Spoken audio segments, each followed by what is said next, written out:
지난번에 하노이 회담이 파탄이 나고 난 뒤에 최선희 북한 외무성 부상이 김정은 정권의 아주 핵심 외교 실세죠. 이 사람이 최근에 중대 발표를 했습니다.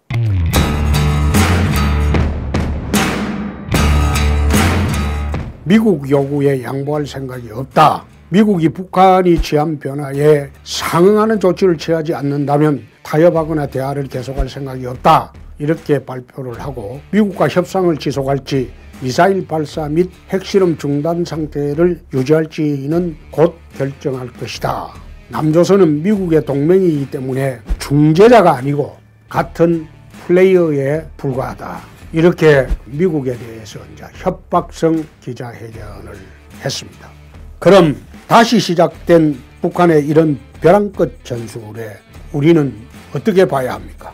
북한이 다시 미사일을 발사하는 순간 지난 2년간의 위장평화의 실체가 이제는 고스란히 드러나게 되고 또 이 정부의 대북 정책도 파탄에 이르게 됩니다. 또 미북 간의 앞으로 평화회담도 사실상 끝이 나게 됩니다. 그런데도 불구하고 문재인 정권은 미국과 안보리 제재를 위반하면서까지도 남북 경협을 강행하려고 지금 하고 있습니다. 그 와중에 최선희 북한 외무성 부상이 남한은 중재자가 아니다. 이래 선을 그었음에도 불구하고 문 대통령은 중재자로 다시 활동을 하려고 하고 있습니다. 최근 유엔 안보리의 대북 제재위에서 보고서를 발표한 게 있습니다. 여러분들도 보셨겠지만은 이 보고서는 15개 안보리 회원국의 성인을 거쳐서 공개된 내용입니다. 이 보고서에서는 사상 처음으로 문 정권의 남북 경협 사업에 대해서 대북 제재 위반이라고 사실상 규정을 했습니다. 앞으로 남북 경협에 대해서는 안보리의 엄격한 승인을 받아야 한다. 이렇게 말하기도 했고 2018년도 개성 공동연락사무소 개설 등 남북협력사업을 진행하는 과정에서 유엔 안전보장 이사회에 신고하지 않은 북한의 정유 제품을 가져간 데 대해서 공개적으로 이거는 대북제재 위반의 소지가 있다. 이렇게 지적하기도 했습니다.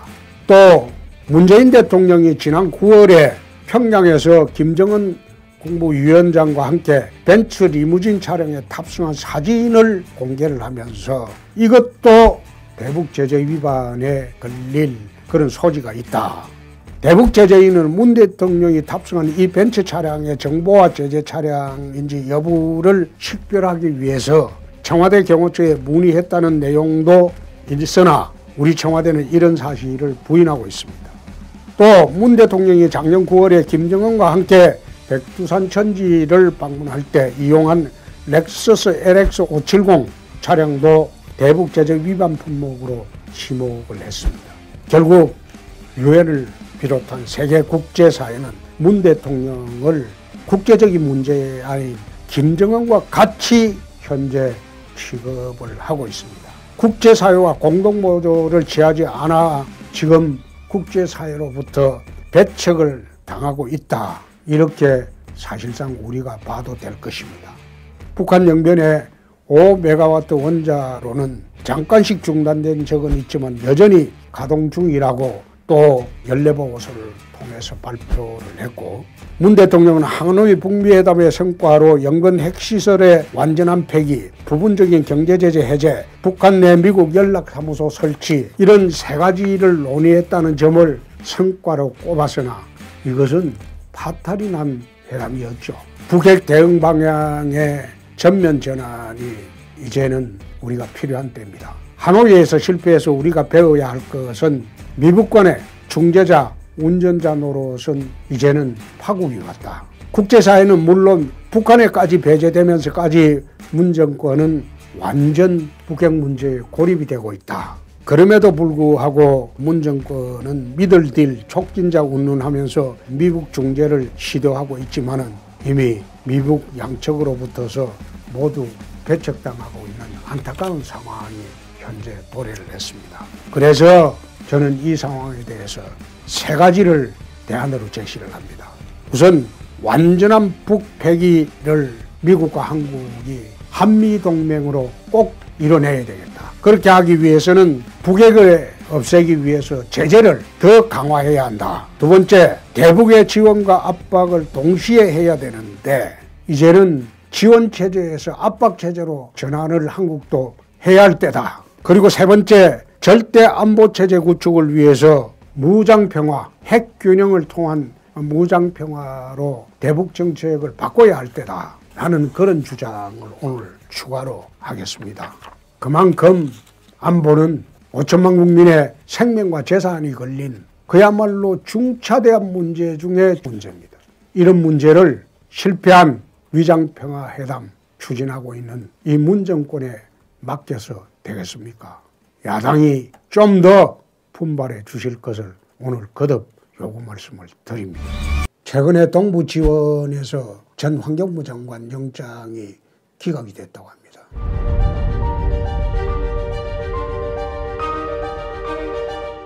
영장 기각은 판사가 얼마든지 할 수 있죠. 그 영장 기각 사유를 보면서 참 기가 막히다 그런 생각을 했습니다. 제가 82년도 사법시험에 합격해서 횟수로 치면 금년에 37년째 법조인입니다. 37년 법조인 생활 동안 나는 이번에 김연경 환경부 장관 영장 기각처럼 저런 영장 기각 사유는 처음 봤습니다. 지난번에 이명박 전 대통령 보석할 때 보석 조건 붙인 거 보고 나는 그 보석 조건도 37년 법조인 생활 중에 처음 봤어요. 그 보석 조건도 말하자면 사람을 만나지 말라는 게, 전화도 하지 말라는 거예요. 병원에 갈 때도 재판부 허가받고 가라는 거예요. 그래서 그 지난번에 이명박 대통령 보석 조건도 참 희한한 보석 조건이다. 이번에 김연경 환경부 장관 구속영장 기각 사유를 보니까 내 페이스북에는 그 이튿날 바로 썼어요. 바로 썼는데 판사가 정무적 판단을 했더라고. 정치적 판단을 했더라고. 지난 정부의 김기춘, 조윤선의 블랙리스트는 유죄고 이 정권의 환경부 장관의 블랙리스트는 불가피했다. 나는 판사가 법률 판단을 하지 않고 정치적인 정무 판단하는 거는 37년 법조 생활 중에 처음 봤다. 그래서 이제는 한국 사회의 최후 보루인 사법부도 붕괴되고 있다. 내 페이스북에서 그걸 한탄을 했습니다. 정치가 무너졌죠. 대북 안보가 무너졌죠. 국방이 무너지고 경제가 무너지고 사회 질서가 무너졌죠. 사회 질서도 이게 민노총의 나라가 되었지 않습니까? 교육 현장도 무너졌죠. 정교조의 나라가 됐습니다. 한국 사회 전반에 제대로 성한 데가 없습니다. 그런데 마지막 보루라고 여겨졌던 사법부도 붕괴되고 있다. 나라 전체가 허물어지고 있다. 그래서 정말 이제는 갈 때까지 다 갔다. 그런 생각을 합니다. 사법부가 붕괴되는 결정적인 신호가 이번 동부지원 판사 영장 기각 이전에 양성태 대법원장의 소위 사법 거래 의혹 운운하면서 구속한 그 사건부터 본격적으로 붕괴가 되기 시작을 했습니다. 국가 정책적인 측면에서 사법 정책을 협의한 것을 사법 거래로 몰아서 구속을 하고 또 지금 고위 법관들이 사법 거래했다고 재판을 받고 있습니다. 10%도 안 되는 이념 법관들이 사법부 전체를 뒤흔들고 있습니다. 또 그 10%도 안 되는 이념 법관들을 전부 헌법재판소, 대법원, 사법부 요직에 앉히고 있습니다. 국회를 지배하고 정부를 지배하고 민노총, 정교조를 통해서 사회를 지배를 하고 이제는 검찰은 이미 지배를 당했고 경찰도 마찬가지고 군도 마찬가지고 이제는 사법부까지 지배를 했다. 이것은 저들이 주장하는 과거 군사 독재 시절보다 더 무서운 독재 정권이 되어버렸습니다. 언론도 지금 살아나고는 있지만 아직도 엎드려 있죠. 유일하게 비판하고 있는 언론 잡기 위해서 장자인 리스트를 또 만들어서 터무니없는 소문을 흘리고 있죠. 참 무서운 정권입니다. 그래서 지난 2월부터 이렇게 하면 국민저항운동으로 들어갈 수가 있다. 국민저항운동을 시작해야 될 때가 아닌가. 최근에 4대강 보호 저지 투쟁위원회를 이재호 전 장관이 만들었습니다. 거기에 저는 고문으로 참여를 하기로 했습니다. 이제 필요하면 4대강 저지 보호 투쟁위원회와 함께 거리로 나갈 것입니다. 더 이상 방에 앉아서 방송만 하기에는 나라의 상태가 너무 절박하다. 그런 생각이 들었습니다. 국민 여러분, 여러분은 어떻게 생각하십니까? 국군 통수권자인 문재인 대통령께서 올해도 서해 수호의 날 행사에 불참을 했습니다.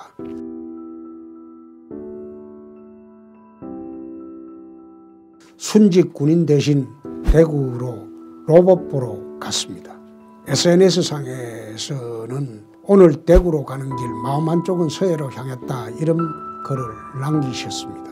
대구 칠성시장 방문을 하면서 기관단총으로 경호를 하는 바람에 대구 시민이 폭도냐 이런 비난도 폭주했습니다.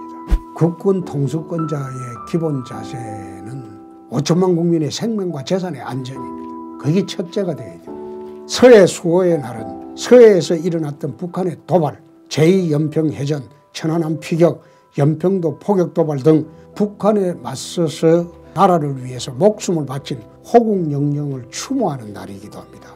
대전 현충원 서해 수호날 행사장에서 천안함 산하자 박경수 상사의 딸 16살 된 가영이는 아버지 묘비 앞에서 그날 참으로 서럽게 흐느껴 울었습니다.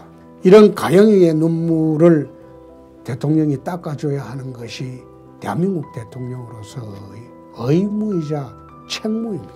그런데 지금 2년째 그 행사에 가고 있지 않습니다. 왜 안 갑니까? 북한의 눈치 보기죠. 호국영령 군인 등 푸른 제복에 대한 무한한 존경이 없는 나라는 무너집니다.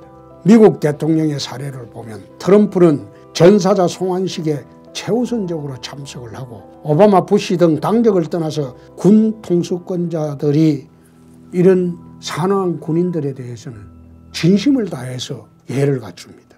이명박 전 대통령께서도 매년 천안함 희생자 묘역을 찾았고 퇴임 이후에도 약속을 지켰습니다. 작년에는 억울하게 구속되는 바람에 못 갔죠. 또 올해는 석방이 됐는데도 위리 안치 같은 그런 희한한 보석 조건으로 못 가게 됐죠. 전사자병 추모일까지 피하는 대통령은 참 이 나라 대통령으로 우리가 계속 쳐다봐야 할지 정말 걱정스럽습니다. 현 문재인 대통령의 군에 대한 인식은 남북협력과 평화에 대한 방해되는 세력이다. 과거 민주주의를 짓밟은 집단으로 그렇게 인식하고 있는 것이 아닌가. 나는 그런 생각도 해봤습니다. 주적 개념을 폐기하고 전방을 무장해제하고 국방력을 약화를 시키고 또 최근에 정경두 국방부 장관이 국회 대정부 질문에서 서해 수호의 날은 서해상에서 발생한 불미스러운 충돌을 추모하는 날이다. 나는 이런 사람이 국방부 장관인 나라가 참 정상적인 나라냐. 지난번에 내가 한번 그 이야기를 했는데 제 경남지사 할 때 아마 진주에 공군 사령관인가 했을 겁니다. 그때는 안 그랬는데 지금 정권이 바뀌어가지고 국방부 장관이 되니까 이 회가 다 가버렸어요. 나는 이런 사람이 국방부 장관인 나라에서 사는 국민들은 얼마나 불안할까 그런 생각도 해봤습니다. 천안함 폭침 생존자 58명 중에 정신적 후유증 치료를 위해 국가유공자 시정 신청을 했으나 22명 중에 6명만 유공자로 인정이 됐다고 합니다. 생존자 중에 상당수가 외상 후 스트레스 장애로 심각한 정신장애를 앓고 있는데 국가는 이 외면하고 있습니다. 정말 안타깝습니다. 세월호만 돌보지 말고 나라를 지키다가 산화하신 이분들 또 부상당해서 외상 후 스트레스 장애로 고생하시는 이분들 제대로 챙겨주는 것이 대통령의 모습이 아닌가 난 그런 생각을 합니다. 지난번에 정부에서 공시지가를 대폭 상향 조정하면서 서민들의 부담이 늘었다 이렇게 제가 한 말씀드린 적이 있습니다.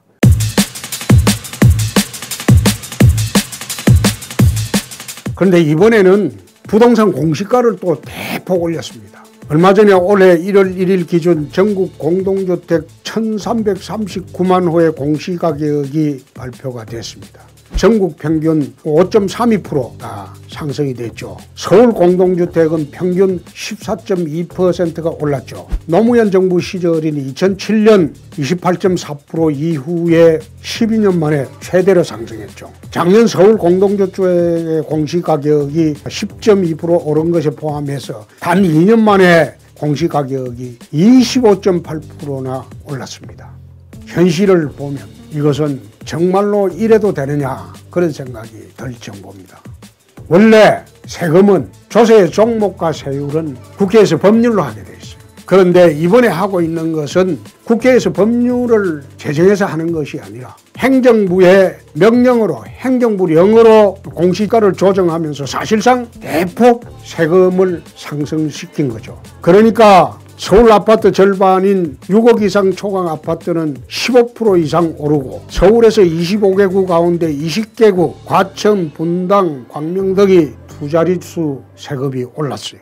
9억원 초과 종부세 대상 아파트는 지난해 14만 가구에서 올해는 22만 가구로 50% 이상 증가를 했습니다. 강북에서도 종부세를 내는 아파트가 이제 대거 나오게 생겼죠. 참 정부가 이렇게 마음대로 국회에 입법 과정이 없이 법률 개정 과정이 없이 세금을 변칙적으로 올릴 수 있는 것은 참 여러분 그게 납득이 잘 안 가죠. 그런데 노무현 정부에 이어서 이 정부가 대폭 그런 식으로 세금을 정세를 했습니다. 사실상 정세죠. 국회를 통하지 않는 정부의 일방적인 정세죠. 그래서 이런 문제도 국회에서 동의를 받지 않으면 사실상 정세를 못하게 국회가 활동을 하고 규정을 고쳐야 하는데 국회가 이걸 하고 있지 않습니다. 또 국회가 하고 있지 않으니까 퍼주기 복지를 하기 위해서 또 대북 무상지원을 하기 위해서 돈이 많이 필요하죠. 그렇게 하다 보니까 국민들 주머니는 있는 대로 다 털어내야죠. 프랑스 절대 왕정 시대의 재상이었던 바티스트 콜베르가 한 말 중에서 참 재미있는 말이 있습니다. 거위가 소리를 지를 만큼 급격히 세율을 올리거나 세목은 늘려서는 안 된다. 이때 거위는 납세자를 이르는 겁니다. 말하자면 야금야금 올려야 된다는 겁니다. 그래서 이 정권은 정말로 무서운 정권이다. 나는 그런 생각을 갖습니다. 2005년도 노무현 정부가 종합부동산세 카드에 발목이 잡혀가지고 2006년도 치러진 지방선거에서 참패를 했습니다. 2009년도 이명박 정부가 개별 소비세 인상을 하면서 2010년도 지방선거에 참패를 한 일도 있죠. 2014년도 박근혜 정부가 연말정산 후폭풍으로 지지율이 급락한 일도 있죠. 참 이 정부가 추구하는 복지정책은 부자의 것을 뺏어서 가난한 자에게 나누어주는 그런 베네수엘라식 복지정책이죠. 근데 저는 참 의아스러운 게 이렇게 해서 자신들이 지지율을 유지하고 국민적 동의를 얻을 수 있겠느냐. 특히 은퇴를 하고 연금이나 고정수입으로 살아가고 있는 은퇴자들의 기본재산도 사실상 뺏어서 나눠주자 이런 정부가 되어버렸죠. 저는 지난 대선 때부터 이런 이야기를 해왔습니다. 법인세는 인하하고 유류세도 인하하고 소위 세금은 인하할수록 좋다. 복지는 일하는 복지가 되어야 되고 국민들에게 무상으로 나눠주는 복지는 되어서는 안 된다. 그것은 사회주의식 배급제도에 불과하다. 국민들의 가처분 속내를 정대시키고 기업들에게 자유를 줘서 고용을 확대하고 그렇게 함으로써 활기찬 나라를 만들어 가야 된다. 난 그런 이야기를 쭉 해왔습니다. 만약 이 정권이 퍼주기 복지, 무상복지의 나라로 5년 동안 만들고 나면 그 다음 들어오는 정부는 참 줬다가 뺏을 수는 없고 정말로 국가 재정이 고갈된 상태에서 어떻게 나라를 운영해 갈지 참 걱정스러운 그런 요즘입니다. 어느 것이 국민 여러분들이 더 옳은 길인지 잘 판단해서 이 정부가 더 이상 좌파 사회주의 정책으로 나라의 활기를 잃고 또는 실업자가 넘쳐나는 그런 사태를 막아야 하지 않겠습니까? 국민 여러분 어떻게 생각하십니까?